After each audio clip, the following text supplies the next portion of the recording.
Welcome to Pratap classes. दोस्तों, Pratap classes के YouTube channel पर आपका स्वागत है। आज है 7 अक्टूबर 2025 और 7 अक्टूबर 2025 के जितने भी इंडिया और वर्ल्ड के जो करंट अफेयर्स के क्वेश्चन बनते हैं, आज उनका अपने डिस्कशन करेंगे। पूरा वीडियो ध्यान से देखना और लास्ट में आपसे क्वेश्चन पूछूंगा जिनके जवाब आपको कॉमेंट बॉक्स में देना होगा। आज अपने पढ़ेंगे कि वर्ष 2025 का मेडिसिन नोबेल प्राइज किन 3 वैज्ञानिकों को मिला। विश्व पैरा एथलेटिक चैंपियनशिप 2025 में भारत ने कुल कितने पदक जीते और प्रधानमंत्री कौशल संवर्धन एवं तकनीकी उन्नयन योजना, इनके बारे में आज चर्चा करेंगे। तो पूरे लेटेस्ट न्यूज़ के साथ में डेली आपको सुबह ये 7:30 पर ये करंट अफेयर्स की क्लास आपको मिलती है। और ये class bank, UPSC, SSC, RS, railway, Delhi police, ऐसा एग्ज़ाम, फर्स्ट ग्रेड, कोई भी एग्ज़ाम हो, सभी के लिए क्लास आपके लिए रामबाण है साबित होगी। तो करते हैं स्टार्ट आज की क्लास। सभी साथी एक बार करेंगे सेशन को लाइक शेयर। सभी साथियों को प्यार भरा नमस्कार, गुड मॉर्निंग। सबसे पहले हम करते हैं कल के क्वेश्चनों को रिवाइज। कल हमने पढ़ा मीराबाई चानू ने वर्ल्ड वेट लिफ्टिंग चैंपियनशिप 2025 में किस पदक को अपने नाम किया? रजत पदक।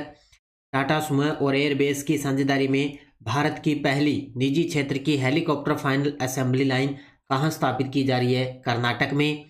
विश्व सामाजिक सुरक्षा मंच 2025 में भारत को किस पुरस्कार से सम्मानित किया गया, जिसे outstanding achievement in social security के लिए प्रदान किया गया? तो ये इंटरनेशनल सोशल सिक्योरिटी एसोसिएशन यानी कि ISSA अवार्ड 2025 से सम्मानित किया गया।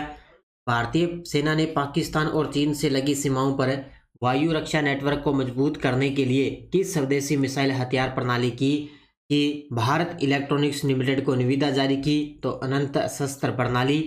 केंद्रीय मंत्रिमंडल ने वर्ष 2030-31 तक किन दलहनों में आत्मनिर्भरता के लिए मिशन प्रारंभ किया? तो अरहर, उड़द और मसूर के लिए। 5 अक्टूबर 2025 को कोल्लम में भारत के प्रसिद्ध समकालीन कलाकार आर रामचंद्रन के सम्मान में एक संग्रहालय का उद्घाटन किसके द्वारा किया गया? तो केरल के मुख्यमंत्री पिनरई विजयन के द्वारा। तो ये थे कल के क्वेश्चनों का रिवाइज। ये वार्षिक करंट अफेयर 2025 की टेस्ट सीरीज है। इसमें डेली क्लास का टेस्ट मिल जाता है, daily PDF, weekly test, monthly test और मंथली पीडीएफ आपको सितंबर महीने की मिल चुकी है और सितंबर महीने की क्लास भी आपको यूट्यूब पर मिल चुकी है। जितनी भी मंथली क्लासें हैं उनकी प्लेलिस्ट बनी है मंथली क्लास के नाम से, तो वहाँ पे आप सारी क्लासें आराम से देख सकते हो। तो करते हैं स्टार्ट आज की क्लास। 7 अक्टूबर 2025। जितने भी विद्यार्थी लाइव जुड़ चुके हैं एक बार कर दें सेशन को लाइक शेयर। पहला प्रश्न आपके सामने और बड़ा ही गजब का। अब 3 से 4 दिन कंटिन्यू आपको यही क्वेश्चन आपको डेली की क्लास में मिलेगा, क्योंकि अलग अलग क्षेत्रों के अंदर ये अवार्ड दिया जाएगा। तो साल 2025 का मेडिसिन नोबेल प्राइज किन 3 वैज्ञानिकों को पेरिफेरल इम्यून टॉलरेंस के क्षेत्र में किए गए रिसर्च के लिए दिया गया है? वेरी वेरी इंपॉर्टेंट प्रश्न है। नोबेल पुरस्कार की घोषणा हो चुकी है और ये प्राइज मिलने स्टार्ट हो चुके हैं। तो सबसे पहले कल 6 अक्टूबर को मिला है मेडिसिन का नोबेल प्राइज। तो आज भी मिलेगा, कल भी मिलेगा, परसों भी मिलेगा। 3-4 दिन आगामी अब ये अवार्ड मिलेंगे और अपने डेली की क्लास में सुबह एक क्वेश्चन पढ़ते जाएंगे। तो साल 2025 का मेडिसिन नोबेल प्राइज किन वैज्ञानिकों को पेरिफेरल इम्यून टॉलरेंस के क्षेत्र में किए गए रिसर्च के लिए दिया गया?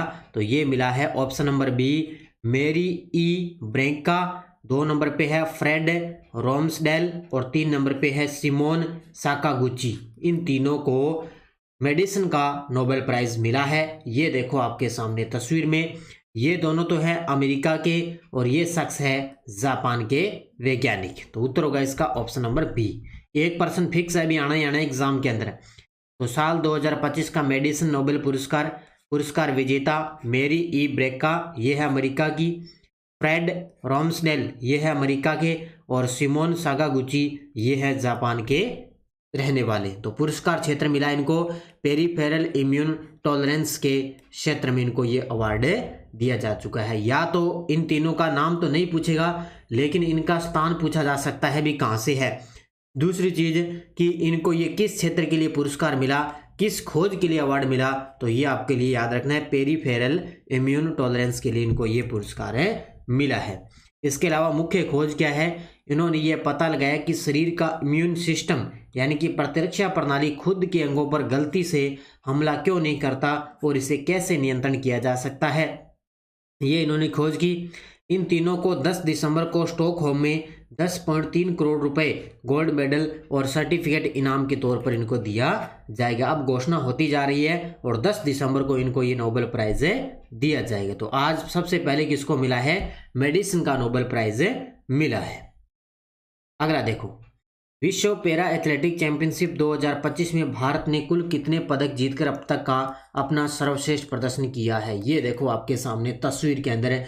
विश्व पैरा एथलेटिक चैंपियनशिप 2025 हुई नई दिल्ली के अंदर। कहाँ पे हुई थी, नई दिल्ली के अंदर हुई।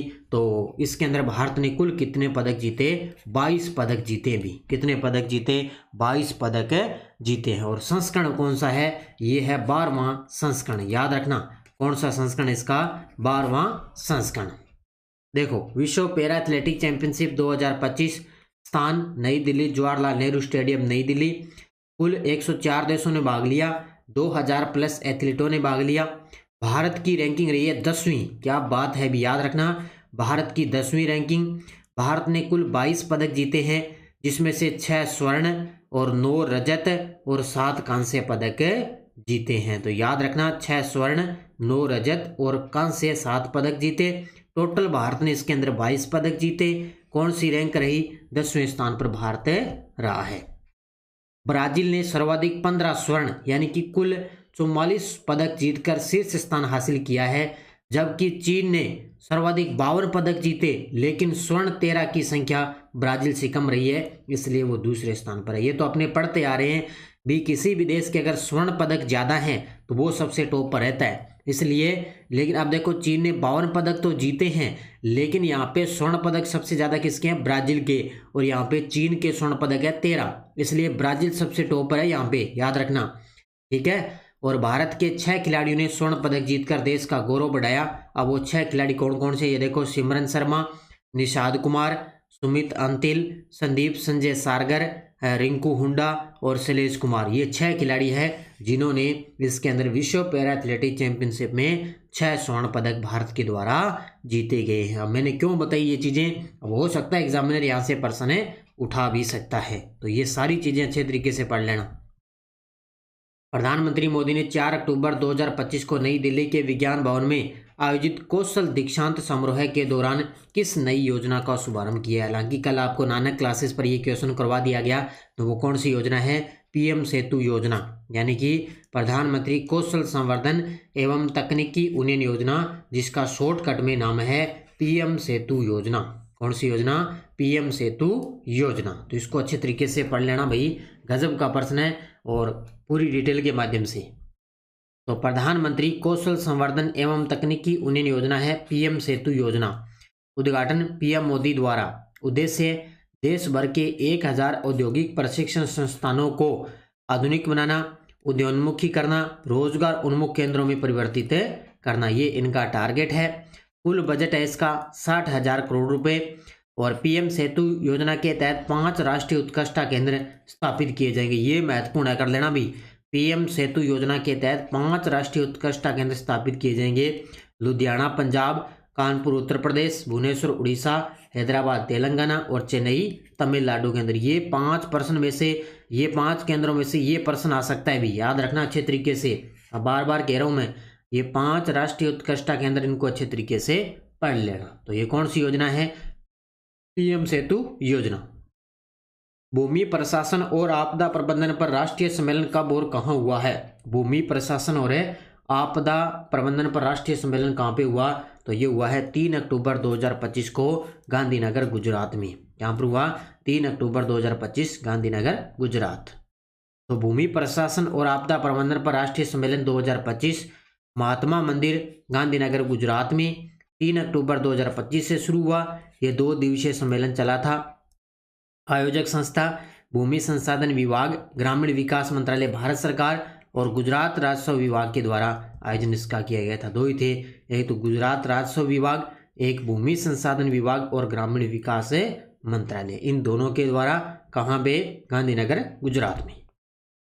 अगला देखो, हाल ही में चाइना ओपन टेनिस टूर्नामेंट का खिताब किस 24 वर्षीय अमेरिकी महिला टेनिस खिलाड़ी ने जीता है? ये देखो गजब का प्रश्न है। पिछली बार जो चाइना ओपन का खिताब जीता था वो जीता था कोको गॉफ ने। किसने जीता था?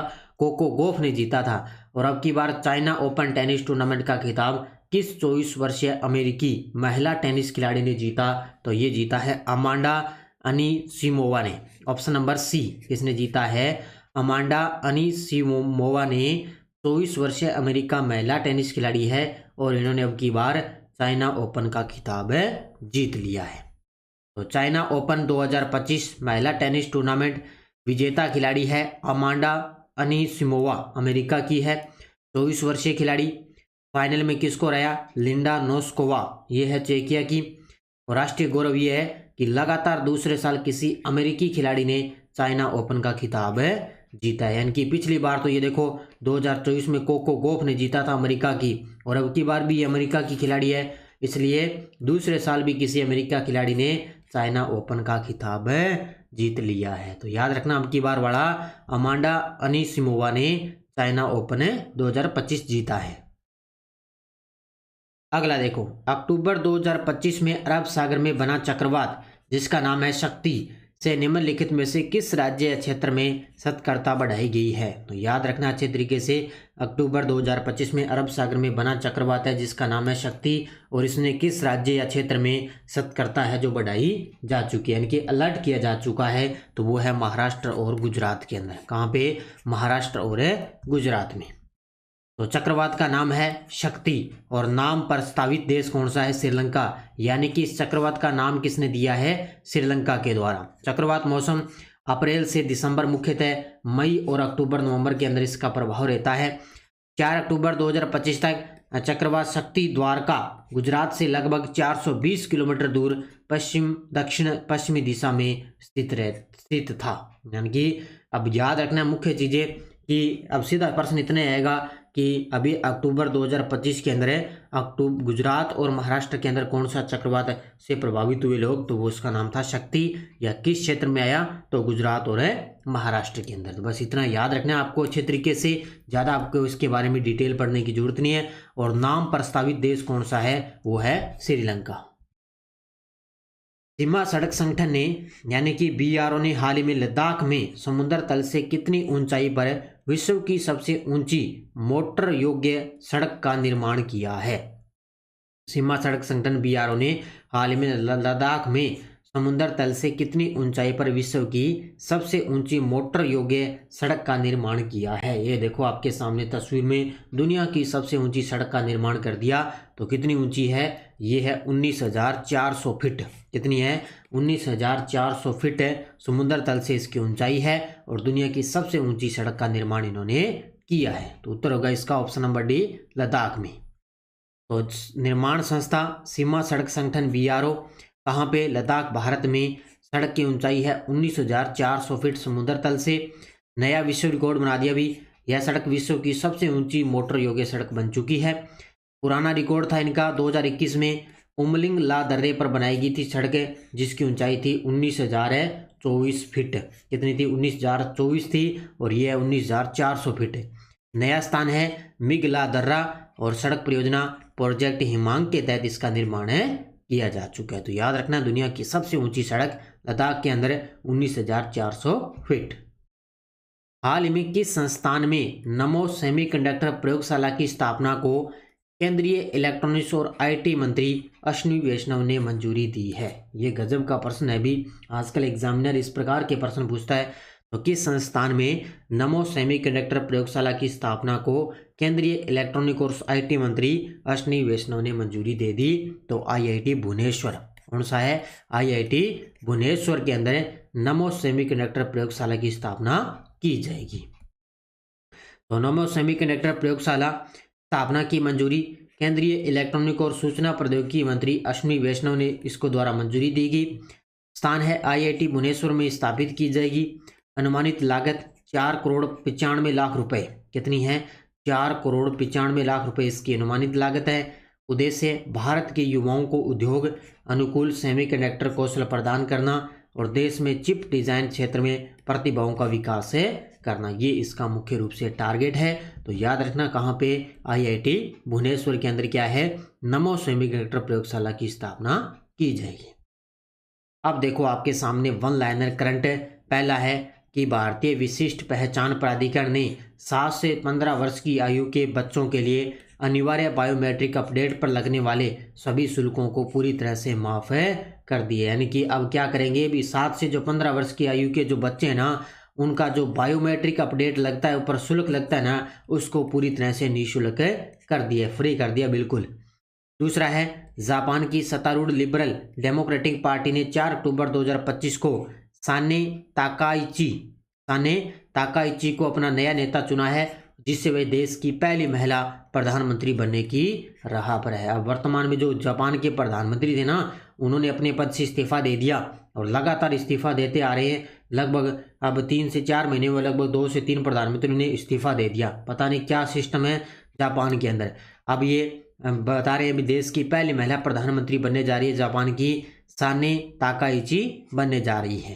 तो ये अच्छे तरीके से पढ़ लेना वन लाइनर। ये टेलीग्राम ग्रुप है, कोई सूचना, कोई लिंक, कोई नोटिफिकेशन सब आपको टेलीग्राम पे सूचना मिल जाती है। पिछले वीडियो का क्वेश्चन क्या था, गज रक्षक ऐप किस राज्य में मानव हाथी संघर्ष की चुनौती से निपटने के लिए लॉन्च किया गया, तो ये किया है मध्य प्रदेश राज्य ने। तो बहुत सारे विद्यार्थी ने बड़े गजब के जवाब दिए, उन सभी को बहुत बहुत शुभकामनाएं। अब देखो क्वेश्चन फॉर यू, युवा लीडर्स का गोलमेज सम्मेलन 5 अगस्त 2025 को कहाँ आयोजित किया गया था, दिल्ली, संसद भवन नई दिल्ली, सुषमा स्वराज भवन नई दिल्ली, इंडिया गेट है नई दिल्ली के अंदर। इसका जवाब आपको कमेंट बॉक्स में देना है। ये थी आज की अपनी क्लास 7 अक्टूबर 2025 की। ये अपनी दिल्ली पुलिस कांस्टेबल की टेस्ट सीरीज चल रही है, राष्ट्रीय एवं अंतर्राष्ट्रीय करंट अफेयर्स की जरूर आप ले लेना। राजस्थान SI की करंट अफेयर्स की टेस्ट सीरीज, अंतर्राष्ट्रीय राष्ट्रीय राजस्थान तीनों का करंट एक साथ उपलब्ध हो रहा है।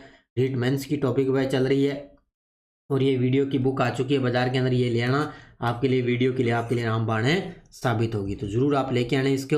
और बाकी अपने फर्स्ट ग्रेड सेकंड ग्रेड के पुराने पेपर भी अपलोड हैं, वो भी आप ले सकते हो। तो ये थी आज की अपनी क्लास। बस आपको कंटिन्यू डेली, वीकली, मंथली और मंथली क्लासें वगैरह सब कुछ मिलता रहेगा। बस आप कंटिन्यू अच्छे तरीके से मेहनत करते रहिए, निश्चित तौर से आपको सफलता मिलनी है। तो धन्यवाद। जय हिंद, जय भारत, जय राजस्थान।